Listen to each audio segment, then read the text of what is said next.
Italy has its own economic challenges right now, and tonight it also is without a prime minister. Giuseppe Conte abruptly tendered his resignation today after days of political infighting, adding a new level of uncertainty to a country with an enormous pile of debt. Willem Marx reports for us tonight from Rome.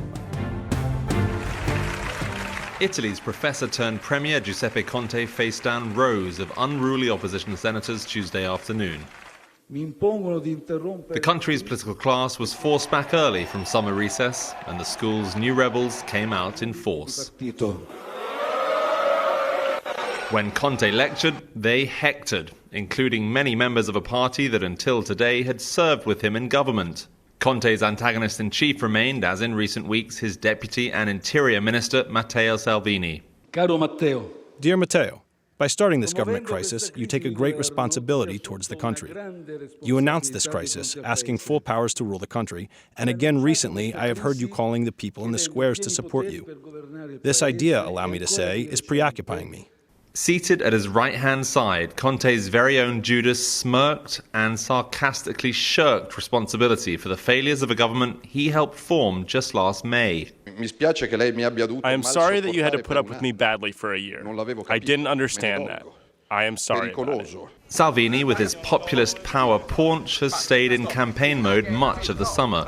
But even his natural political allies say he's mistimed a push to seize power with his demand for fresh elections. He thought that only he was the wise guy to make the moves and the others would stay there waiting for him to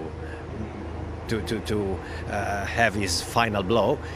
But they did what he did. Salvini's former partners, the Five Star Movement, could now join unexpectedly with the opposition Democratic Party to form an alternative coalition.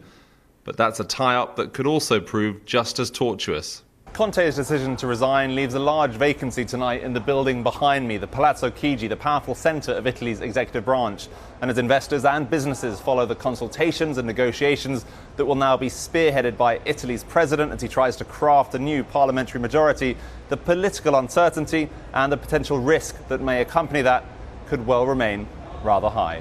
Italy's finance ministry must submit a draft proposal for its annual budget to the European Commission by mid-October. Last fall, Italy's budgetary battles in Parliament spooked global markets. And despite record low yields elsewhere in Europe, Italy remains an economic outlier with its massive debt pile and little political will to trim spending. The jeers and jokes in Parliament suggest that far too few politicians here are prepared to take those challenges as seriously as markets might like. For Nightly Business Report, I'm Willem Marx in Rome.